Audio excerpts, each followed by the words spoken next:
Les raisonnements par équivalence, tu vas les retrouver pendant tes 2 années de prépa HEC, que ça soit en analyse, en algèbre, en proba, donc c'est à bien dominer. Et là, je te montre 3 façons de montrer un raisonnement par équivalence à travers 6 exercices. Donc première méthode, ce que j'appelle montrer une équivalence en un temps.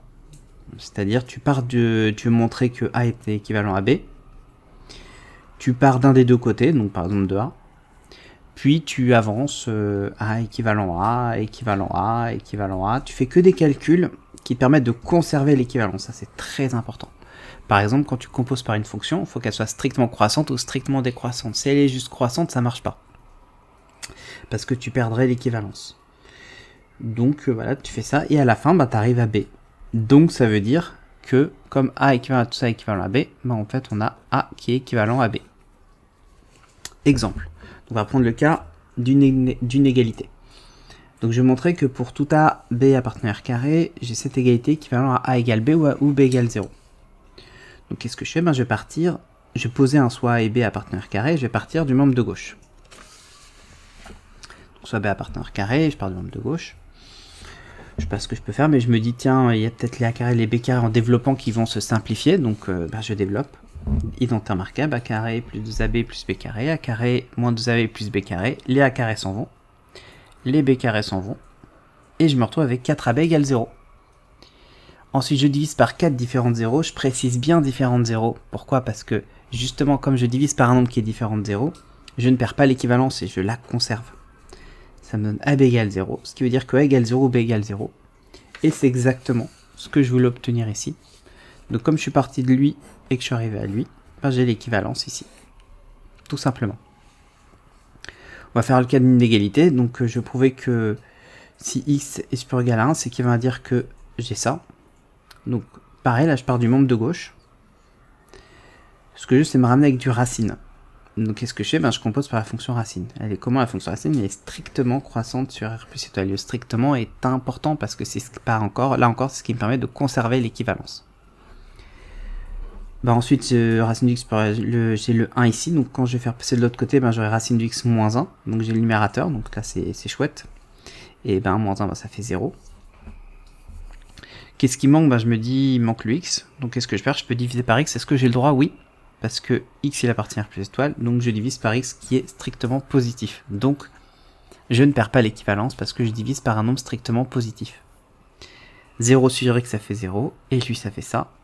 Donc je suis bien en partant de lui, arrivé à lui. Ça veut dire que j'ai mon équivalence qui est juste. Donc ça c'était le premier cas quand c'était en un temps. La deuxième méthode c'est montrer en deux temps, pour montrer que P est équivalent à Q. On va d'abord montrer que P implique Q et après que Q implique P.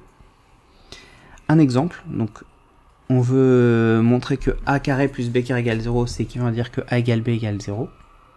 Donc je pars des deux réels A et B. Je suppose A carré plus B carré égale 0. Or, moi je sais quoi? Je sais que A carré, lui il est positif puisque c'est un carré. Et lui il est positif. Je sais que le carré de deux nombres positifs, la somme de deux nombres positifs est nulle. Si elle est nulle, je sais que si la somme de deux nombres positifs est nulle, alors ces deux nombres sont nuls. Ce qui implique que A carré égale 0 et que B carré égale 0. Or A carré égale 0, c'est A égale 0, B carré égale 0, c'est B égale 0. Donc j'ai bien, si A carré plus B carré égale 0, alors AB égale 0. Comme j'avais du si alors, j'ai pas mis l'équivalence ici. Donc je dois faire dans l'autre sens. Donc maintenant je vais partir de si A égale B égale 0, alors je vais avoir l'autre sens. Souvent quand j'ai un truc en deux temps, souvent il y a un des deux sens qui est beaucoup plus rapide. Et ici effectivement, si A égale B égale 0, A carré plus B carré, c'est 0 carré plus 0 carré, donc 0 quoi. Donc c'est immédiat. Mais voilà, il faut le faire en deux temps, parce qu'ici j'avais fait un si alors, donc je perdais l'équivalence. Ici, dans cet exemple-là, je vais carrément pas avoir le choix. Je vais vous montrer que si j'ai pour tout n appartenant à grand N 5 puissance na plus 2 puissance n fois b égale 0, alors, c'est équivalent, pardon, a égale b égale 0. Et je vais le faire en deux temps. Je vais d'abord supposer que j'ai lui, donc p, et j'essaie de montrer q. Ça, c'est valable pour tous les n. Comme c'est valable pour tous les n, ici mes A et mes B, a priori, bah, ils ne dépendent pas de n. Donc si je prends des valeurs de n, bah, mes A et B ne vont pas changer. Donc je peux trouver les valeurs de A et B comme ça. J'ai combien d'inconnus? A, B. J'ai 2 inconnus. Donc si j'arrive à avoir deux équations et 2 inconnus, d'après le problème de troisième, ça se résout.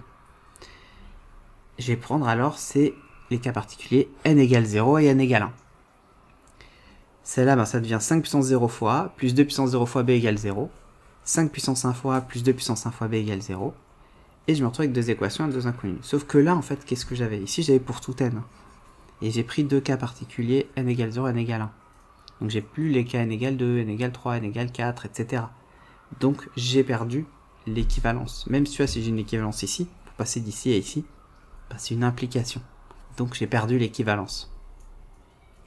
Mais je résous quand même le système. Ici je vois que j'ai le... Je me dis, bah tiens, je vais faire de la substitution. Donc je vais dire que b égale moins 1. Ce qui fait que plus 2b, ça va devenir moins 2a. Ça me donne 3a égale 0, donc a égale 0. Et comme b est égal à moins a, bah ça me fait que b égale 0. J'ai une application.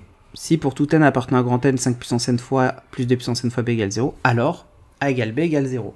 Maintenant que j'ai prouvé que P implique Q, j'ai montré que Q implique P. Je suppose que A égale B égale 0. Donc, si je suppose Q, je lui dis combien ça vaut quelque chose appartenant à grand N, 5 puissance n fois plus 2 puissance n fois B. Bah, comme le A et le B égale 0, c'est comme si j'avais 5 puissance n fois 0, plus 2 puissance n fois 0, donc 0. Donc j'ai bien cette égalité qui est vraie. J'ai d'après I et 2I, j'ai prouvé par double implication que j'avais cette équivalence. Donc ça c'était la deuxième méthode, le montrer en deux temps. Maintenant un autre coup l'équivalence est intéressante, c'est quand je montrais une inégalité. Si je montrais ça marche aussi avec une égalité d'ailleurs. Si je montrais une égalité par équivalence, je peux partir d'un des côtés. Je peux partir par exemple de A supérieur ou égal à B, mais ça je le sais pas, c'est ce que je veux prouver. Je déroule, et à la fin j'arrive à une autre inégalité, C supérieur ou égal à D par exemple. Sauf que celle-là, je sais qu'elle est vraie. Et comme celle-là est vraie, ça veut dire que celle de départ était vraie. Par exemple, ça peut être, au lieu d'avoir C égale D, j'obtiens genre 5 plus grand que 0. Comme c'est vrai, que 5 est plus grand que 0, ça veut dire que l'inégalité de départ était vraie. De même, si j'obtiens un truc qui est faux ici, ça veut dire que l'inégalité de départ était fausse. Donc j'ai montré que cette inégalité de départ était fausse. On va prendre un exemple, ça va te paraître plus clair. Je vais montrer que j'ai ce truc-là. Donc je pose un x qui appartient à R plus étoile. Je sais que lui, il est strictement positif, donc quand je vais multiplier par lui, ça va être un nombre strictement positif. Donc je peux faire mon raisonnement par équivalence, tac. Tu remarques ici, je ne sais pas que ce truc est vrai, je dis si j'ai ça, c'est équivalent à quoi? Je multiplie, hop. Là, j'aimerais me débarrasser du radical, sauf que, et ici je rajoute que c'est positif. Or moi je sais quoi sur la fonction t carré, elle est strictement croissante sur R plus étoile. Et c'est à ça, pour ça que pour ce R plus étoile que j'ai ça. Parce que si je disais composé par t carré, mais que je ne savais pas que j'étais sur R plus étoile, la fonction carré, elle n'est pas strictement croissante sur R. Donc il y aurait eu un bug. Je mets au carré.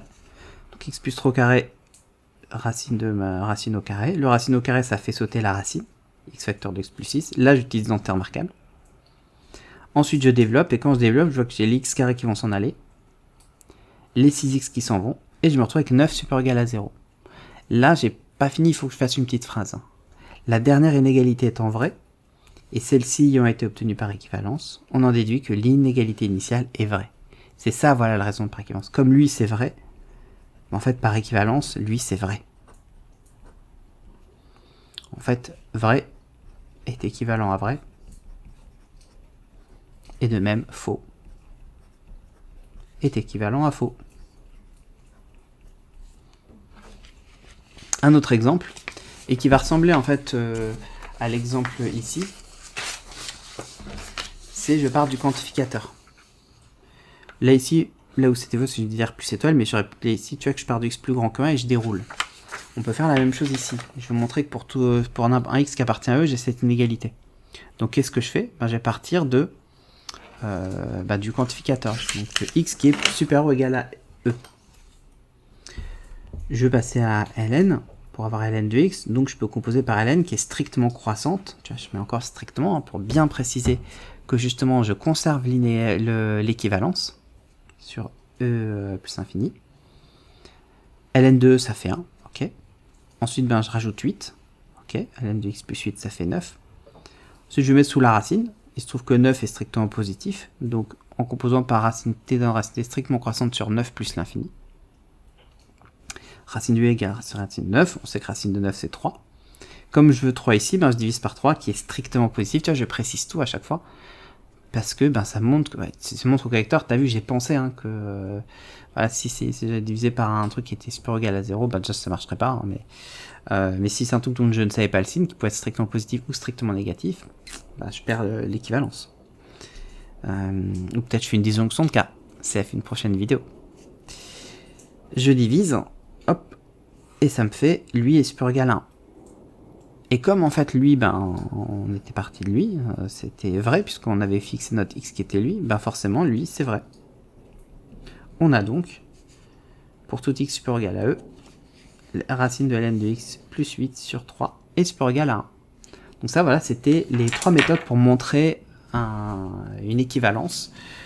C'est à bien retenir, à bien repratiquer, et pour le repratiquer, tu peux télécharger le doc, ces exos qui sont disponibles gratuitement, c'est un PDF à télécharger, le lien est dans la description, et en plus, il y a une 50aine de pages, parce qu'il y a tous les raisonnements logiques qui sont expliqués, raisonnement par analyse-synthèse, raisonnement par contraposé, par l'absurde, raisonnement par récurrence, et justement, la prochaine vidéo, ça va être le raisonnement par disjonction de cas, ne la manque pas, elle est très sympa.